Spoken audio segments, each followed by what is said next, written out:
What's up? Hello, hello. Welcome back to Snug Wrestling. What a eventful night of developmental pro wrestling last night on NXT.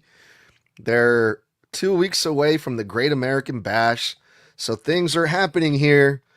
And no Booker T. Unfortunately, Booker T was not on commentary. He was replaced by Corey Graves. Corey Graves feels like he's been all over the fucking place. He's on AAA. He's on SmackDown. He's on Raw. Now he's on NXT. He's a hard working man, that guy Corey is. And Tommy is also here. And what do you think about NXT this week, Tommy?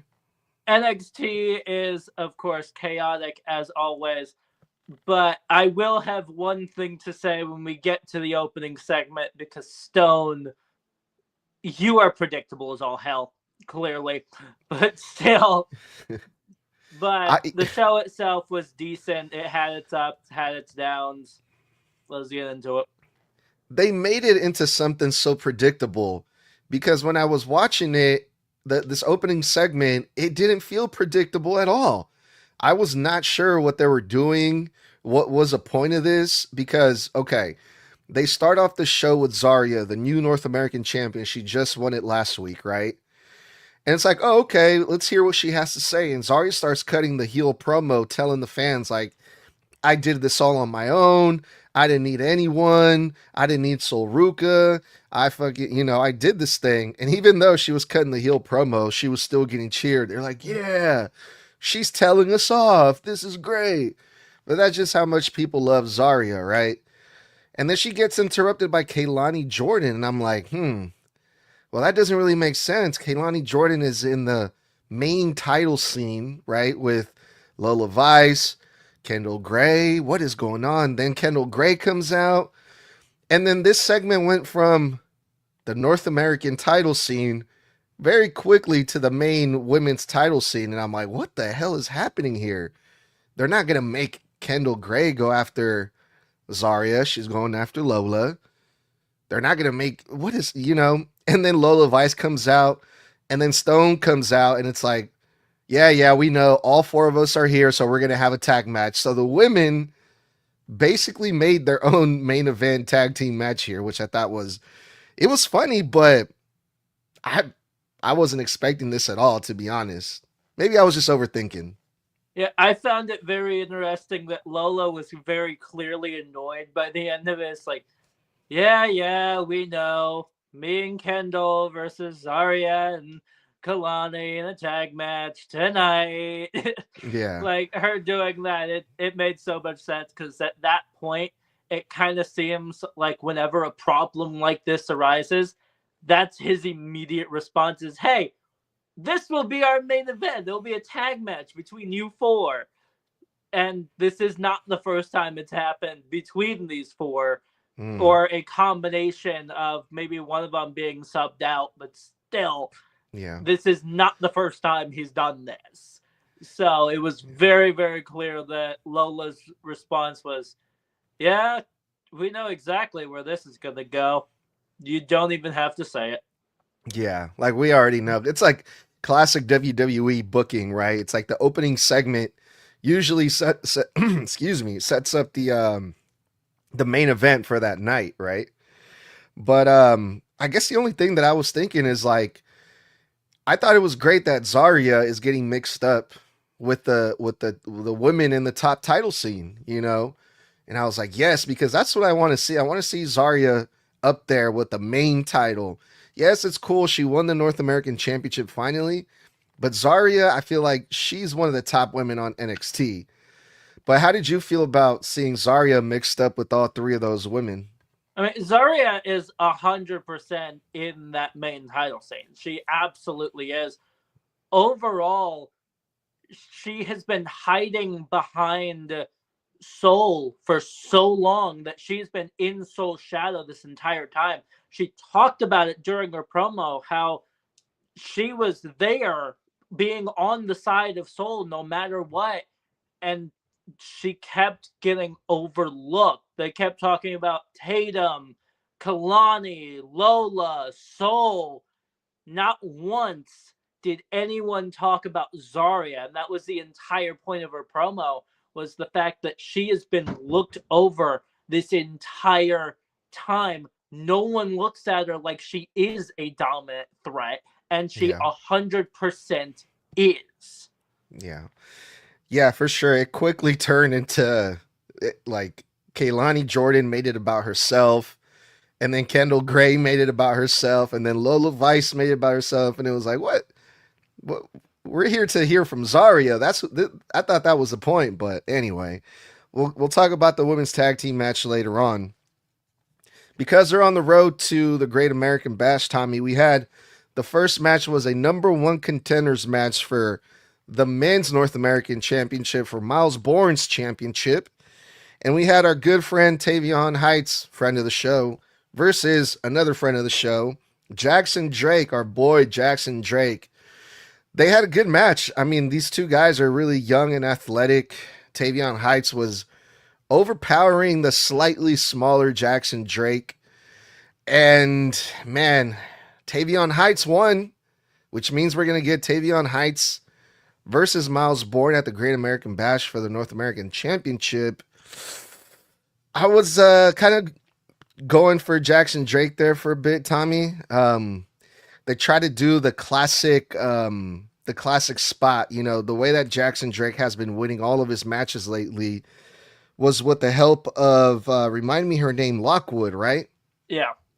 Lockwood tries to get involved, and that's how he's been winning his last like 4 or 5 matches. But this time, it didn't work. Miles Bourne himself, the champion, basically went out there to even out the odds, and he pretty much helped Tavion Heights, which at the end of the match, Tavion Heights was not happy about that because Tavion Heights feels like he should do this. He can do this on his own.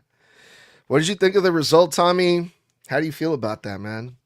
I feel like the wrong guy won here. Like, Yeah. I do get what they're trying to do because the cracks have clearly been there between Tavion and Miles Bourne. But at the same time, you and I have gone through this. We've talked about this the last couple of weeks. That Jackson Drake is being held down by the rest of Vanity Project, and he is absolutely title ready. Like, even to just compete against Miles Bourne, that would have been a fantastic match, but they decided to pass it up and go with Tavion Heights, in which, on one hand, I am bummed it was not Jackson Drake, Yeah. but at the same time, right after this match, when Miles Bourne held up Tavion Heights' hand, his response was, "No, I don't need your help. I can do this on my own." So clearly the cracks are getting bigger, and I think that's why they decided to go with Tavion Heights instead of Jackson Drake. It's only a matter of time before Jackson ends up going for that title, because he absolutely will. But when that time comes, that's still going to be a great match. Shout out to Evil Con Carne says, "What's up, big dogs?" Oh, chilling, bro. Yeah, I think I'm on the same train of thought as you are, Tommy, because this is gonna be Miles Bourne's second title defense. Like, he hasn't had it for that long, I don't think. So it makes sense to have Tavion Heights go after it, because I'm pretty sure, I don't think Miles Bourne is going to lose it, but we'll do predictions some other day. I still feel like Jackson Drake is going to be the guy to dethrone Miles Bourne eventually. It's just not that time yet, bro. It's just not that time. All right, Tommy, anything else when it comes to this opening match? Not really. Well, there's not too much going on in the next match. It was a speed tournament match. Thea Hell versus Izzy Dame. Izzy Dame is in the speed tournament now, and she defeated Thea Hell with 40 seconds left on the clock. It's not surprising. I mean, it's Thea. As much as I love Thea, she just was not going to go over against Izzy Dame. She just wasn't. What I found funny is during her entrance, she tried to shotgun something. I'm not sure exactly what the hell that was, but she tried to shotgun something and failed miserably. Like She she couldn't couldn't even. even get that hole in the bottom. Yeah, her But own gimmick, she couldn't get it to work. yeah, she couldn't even get the shotgun to work. Yeah. But this match, it was going to happen at some point. And I do think that Sean Spears, he was the one who got Izzy Dame into the spot up against Thea Hill. And I think that was a phenomenal decision, especially after what happened with the NXT women's title scene. Ivo Con Carne says NXT men's division is trash. NXT women's division is amazing. I'm starting to dig the men's division. We'll talk about that in a bit. But what did you think about Izzy Dame? She went from being North American champion not that long ago, and now she's competing in the speed tournament rounds. Which, by the way, I believe the winner of this little tournament, that speed title is going to be defended at the Bash at the PLE. Which I don't know how I feel about that. Yeah, I'm not sure how I feel about that either, especially knowing the fact that it is a speed title match, which means that sucker's going to end up being 5 minutes long.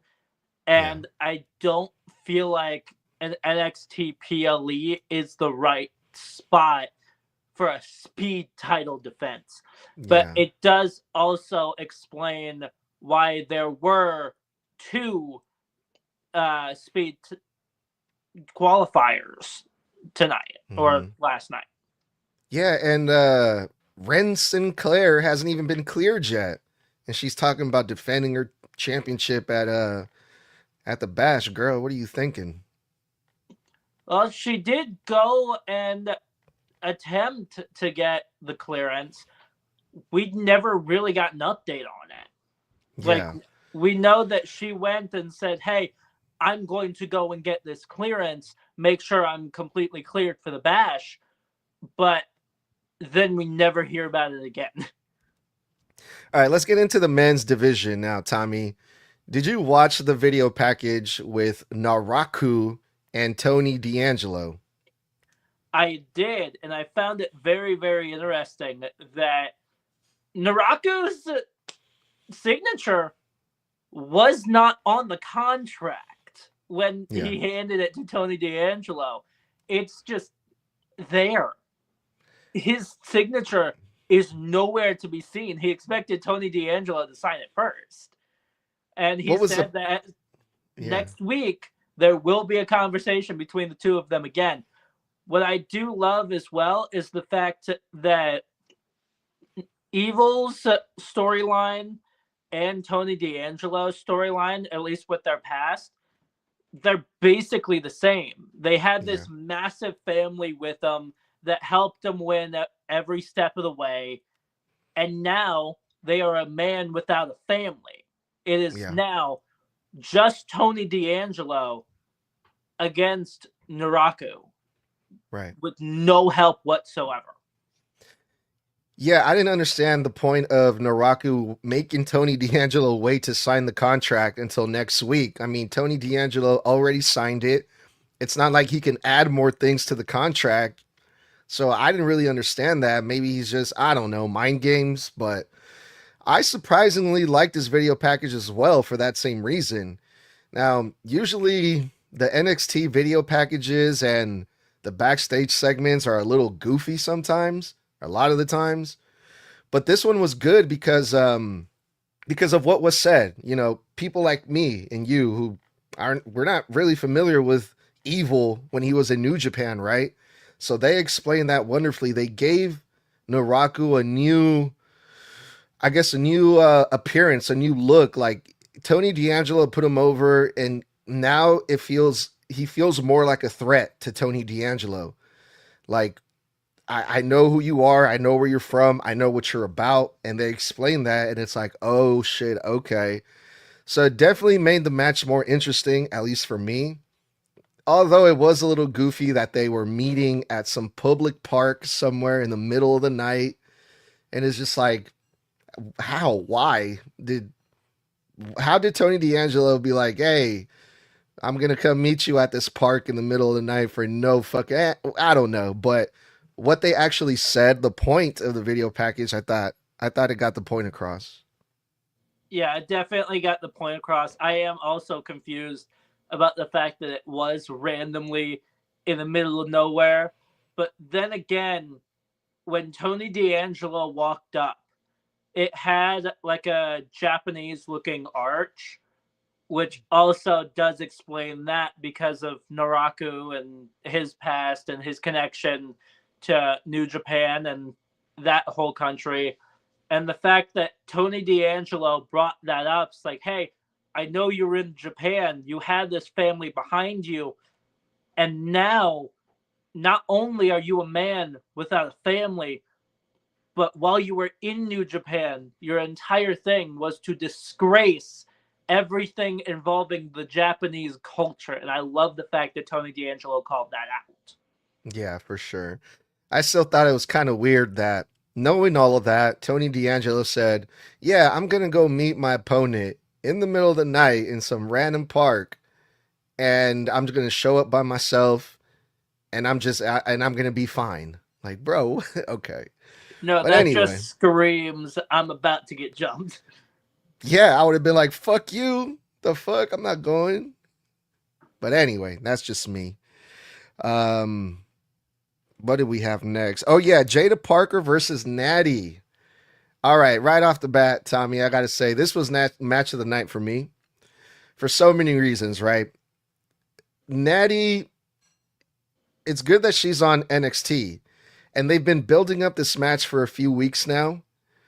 Um, the way that they built it up too, I was kind of excited for this match, right? Because Nattie, she's the veteran. Jaida is much younger. She's up and coming, and they were telling the story of Nattie calling Jaida Parker soft. And that's what pretty much started it all. Jaida Parker, she's unpredictable, right? She didn't take that too kindly. And Nattie was trying to prove to her that, hey, I can get in your head and I can beat you. And that's what Nattie did. The match was it was a good match, man. They had a wrestling match. It was intense. They were talking shit throughout the match. There's a feud here. And Nattie won with the sharpshooter, which I thought was great because even though people were like, they were pissed off that Jaida Parker lost again, right?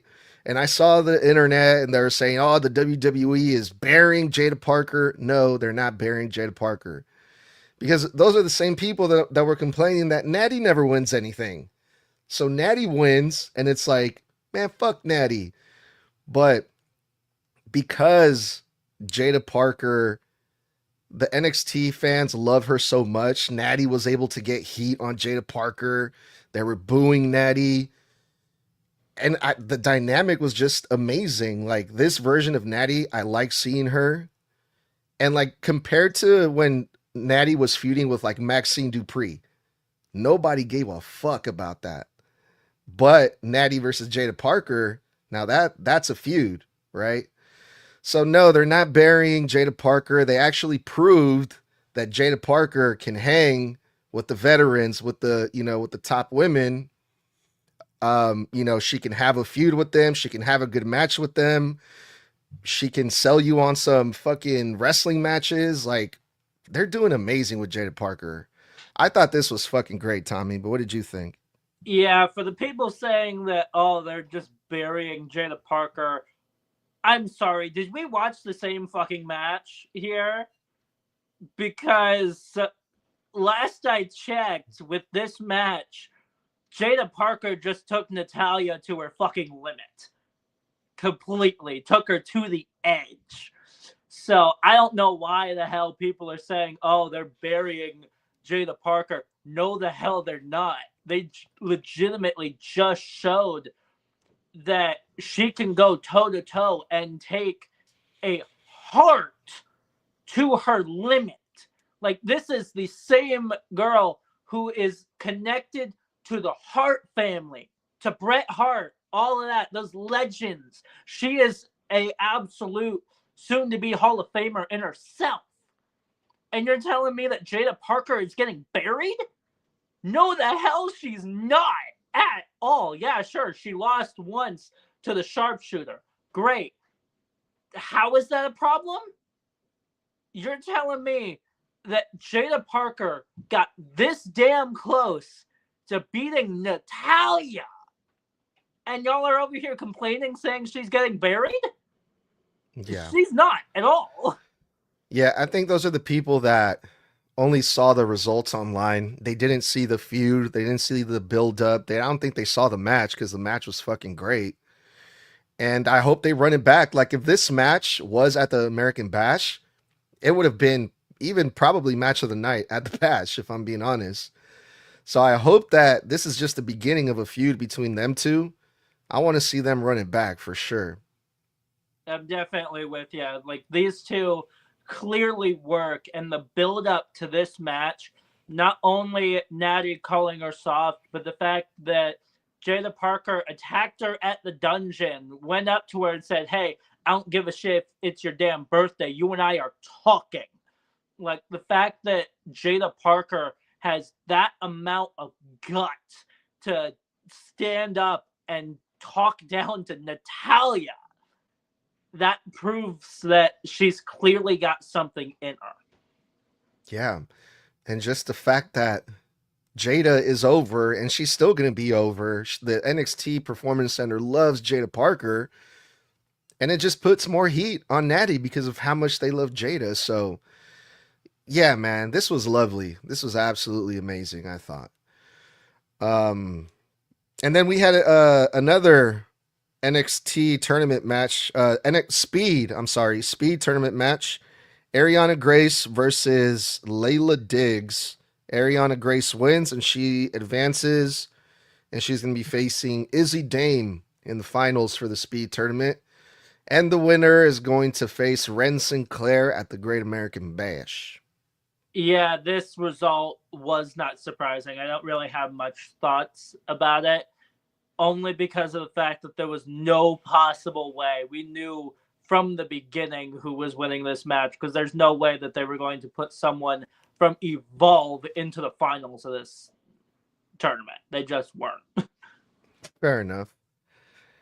All right, and then we got to talk about the video package with our homeboy Saquon Sugars, the sweet man Saquon. We got to learn a little bit more about him. This video package, we learned about his background, his where he grew up in, where he's from, what he's all about, and it also set up a match between Saquon and Dion Lennox. I believe next week, right? Or is it at the Bash? That's at the Bash. Oh, okay, even better. So it's going to be interesting because Saquon Sugars has been taking out the Dark State one by one, night by night, and now it's one-on-one, Saquon and Dion. And this is another match that I'm really looking forward to, man.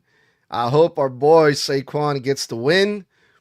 But yeah, another lovely video package here by good old NXT. Yeah, it was really, really good to finally know a little bit more to Saquon Sugars, besides the fact that he used to be a security guard, because that's where all WWE wrestlers start, apparently, is like as security guards.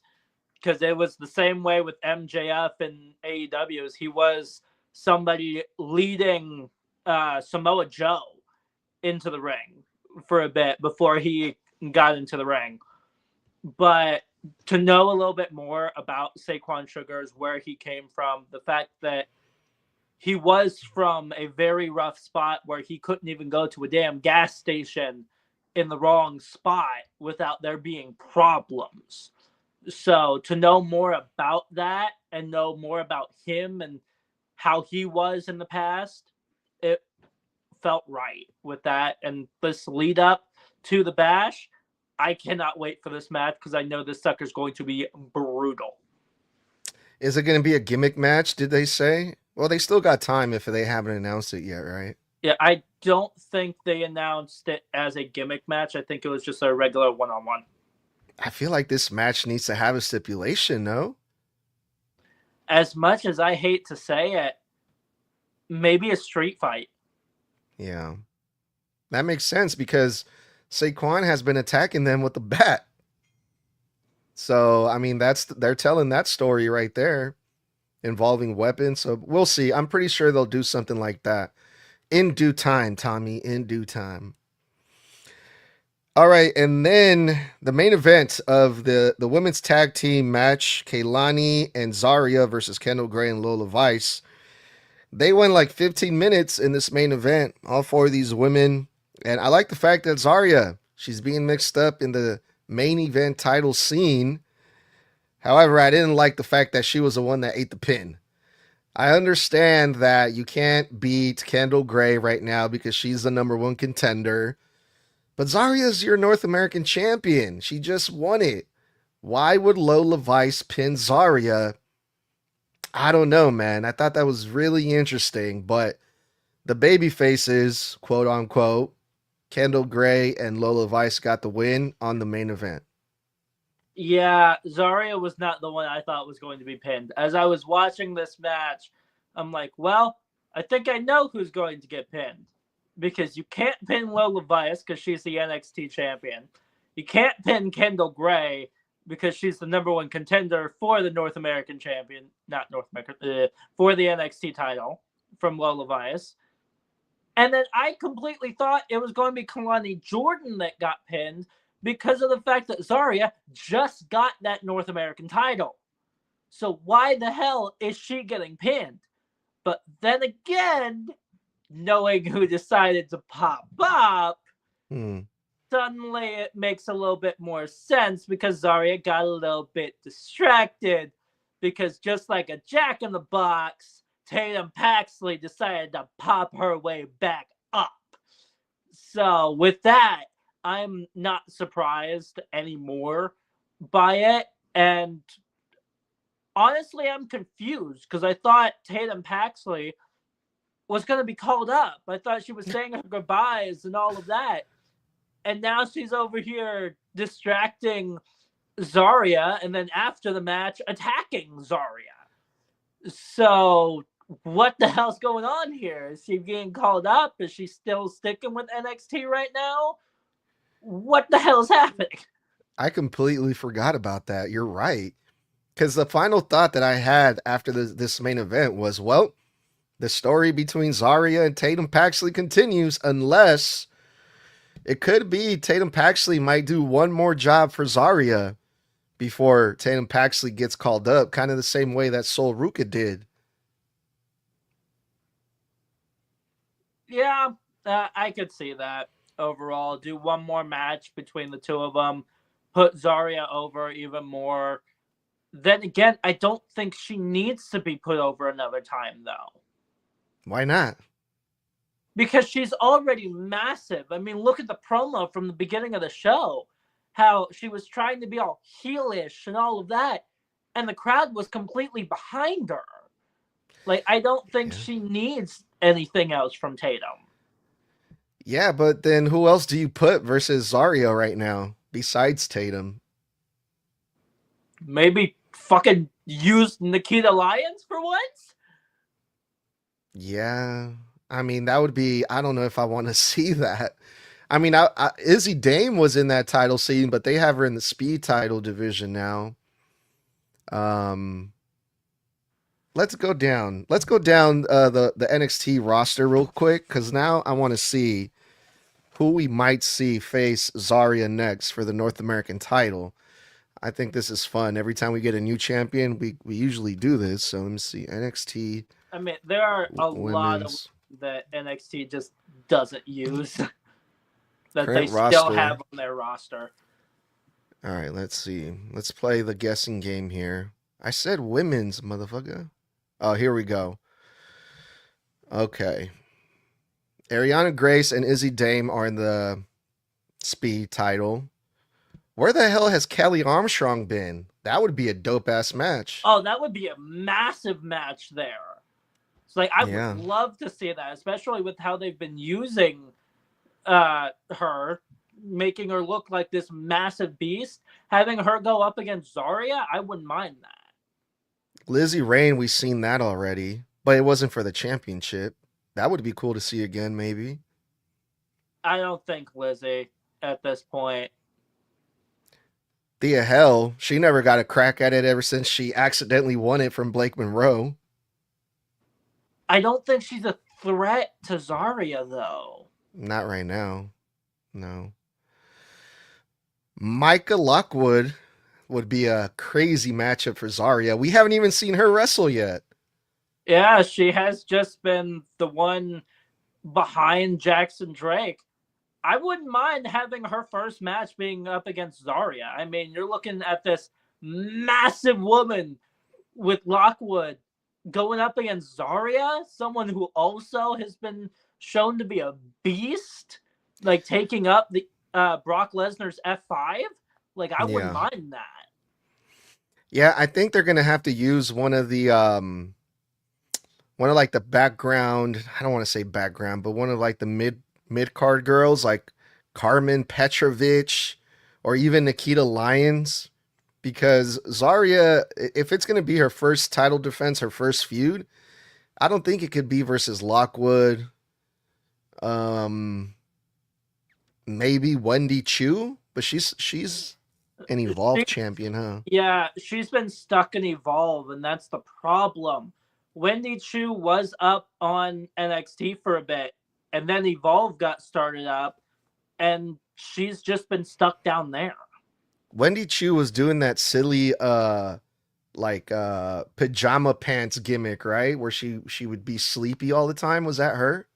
Yeah, that was her, but as I've seen some recent clips from Evolve. That's not her anymore. Yeah, well, that's good. Well, yeah, I think you're right, Tommy. I think after seeing some of these names from the NXT Women's Division, I think Nikita Lyons makes sense right now to go after Zarya. But we'll see what happens with Zarya, our good friend Zarya, friend of the show. Shout out to the North American champion. But yeah, that was NXT for this week, Tommy. Anything else that we missed worth mentioning before we get out of here? I mean, we didn't really miss much. What I did find interesting is that there was a backstage segment between a couple of tag teams, although I cannot remember for the life of me what the hell was said. It was. They were just reminding us that Noam Dar and Romeo Moreno are in a tag team now. You know, Noam Dar wasn't sure, oh, should I be in the tag team division or not, that type of thing. But he finally decided, yeah, Romeo, this boy's good. I'm going to be his tag team partner. And then there was these other two guys who just randomly decided to become a tag team too. And they want to face the Culling next week. And that is one hell of a challenge because the Culling is the Culling. I mean, just look at their past matches. Yeah, the Culling is really good. But yeah, even the tag team division is looking pretty. It's looking pretty solid now. I'm a lot more interested now than I was before. I think Noam Dar and Moreno, I think they're a good tag team. So, but like we said, anything or anyone is better than the Vanity Project, right? Hell yeah! Please get those tag titles off them. Right on, Tommy. Well, thanks again, everyone who hung out with us and commented, and please be sure to follow us, leave a star rating and review on Spotify and Apple and all that good stuff. And Tommy, if you will, take us home. Ladies and gentlemen, that was this episode of the Snug Wrestling Podcast for our review of NXT. You can catch us every Monday for Monday Night Raw, Wednesday for Next Day NXT reviews, and now it has been moved to Sunday for Friday Night SmackDown. You can also mark your calendars for next Wednesday because not only are we doing the Snug Wrestling Podcast NXT review, but we will also have our prediction episode set in stone on that Wednesday for good old Night of Champions for next Saturday as well. You can also go get your merch at tpublic.com/snug_wrestling. That is TEE public.com/snug_wrestling. Now stay safe, stay savage, and stay snug. That was one time for the one time. 4 letters. One word. Yeet.